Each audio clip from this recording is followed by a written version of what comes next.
Hello and welcome to this week's Real Estate Report on the Finance News Network. I'm Emma Pearson. In our series, looking at capital city suburbs with the longest hold periods, we take a look at two suburbs in Darwin. We speak with CommSec economist Savan Sebastian about the latest housing finance figures and the outlook for the property sector. And in our tax tip, we look at co-ownership of rental properties and how this is treated when doing your tax. But first, let's catch up on the latest property news with Lelda Smits. Following the RBA's decision to keep interest rates on hold, the Housing Industry Association has called on the nation's banks to follow suit. HIA cautions that the recent news of a fifth consecutive monthly fall in home building approvals shows new housing activity is quickly losing momentum. Underpinning the association's views is its National Outlook report that forecasts the current financial year will see a 4% decline in housing starts to just under 160,000. In other news, the Australian Bureau of Statistics reports housing finance commitments for owner-occupiers increased 1% to 47,540 in August. In our Suburb in Focus section, we continue a series looking at suburbs with the longest hold periods in capital cities around Australia. This week, we look at two suburbs in Darwin. First, let's look at the house market in Nightcliff, located 10 kilometres north of Darwin's CBD. According to figures from RP data, properties in Nightcliff are held for 6 years. The picturesque seaside suburb of Nightcliff is situated directly on the Timor Sea foreshore and has a population of 3,356 according to the last census. Established in the late 1800s, Nightcliff has grown from a popular day trip spot, with residential development expanding from the 1960s. The coastline is particularly popular for walking and cycling, as well as utilising the Nightcliff jetty and swimming pool. The suburb also boasts an oval, sporting complex and Nightcliff High School. Nightcliff is often associated with its easterly neighbouring suburb Rapid Creek, which is bordered by the Jingley Rapid Creek Water Gardens. Turning to the figures now, and the median house price in Nightcliff in the year to May 2010 was $665,000. The average hold period for a house in the suburb was 6 years. 39 properties were sold in Nightcliff for the 12-month period. Our next suburb is the house market in Nakara, located just over 14 kilometres northeast of Darwin's CBD. RP data figures reveal that properties in Nakara are held on average just under 6 years before being sold.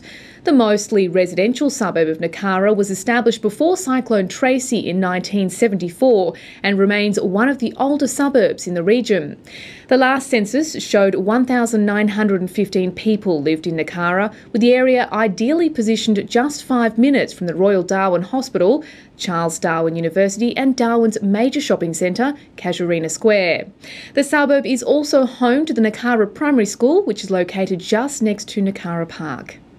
Taking a look at the figures, and the median house price in Nakara for the year to May 2010 was $546,000.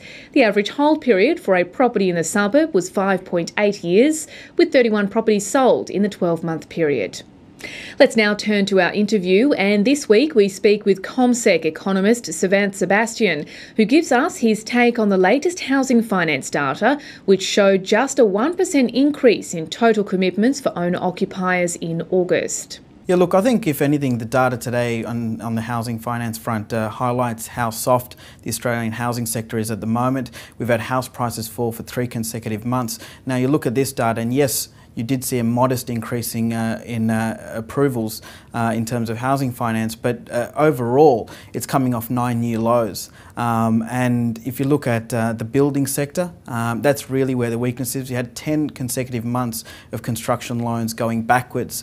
It's at the lowest levels in 19 months. So that is one area of the housing sector that is really depressed at the moment. And I think if you look at it in annual terms, you've got housing finance down about 23% on a year ago. Substantial falls. The only state that really is probably outperforming the rest is Victoria in terms of housing finance.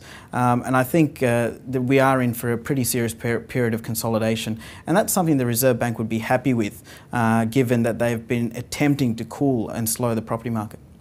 And now to the tax tip of the week from Depreciator, the tax depreciation schedule specialists. This week we look at co-ownership of rental property and how this should be treated when doing tax. The way that rental income and expenses are divided between co-owners varies depending on whether the co-owners are joint tenants or tenants in common, or there is a partnership on a rental property business. Co-owners who are not carrying on a rental property business must divide the income and expenses for the rental in line with their legal interest in the property. If they own the property as joint tenants, they each hold an equal interest in the property. Tenants in common, they may hold unequal interests in the property. For example, one may hold 20% while the other holds an 80% interest.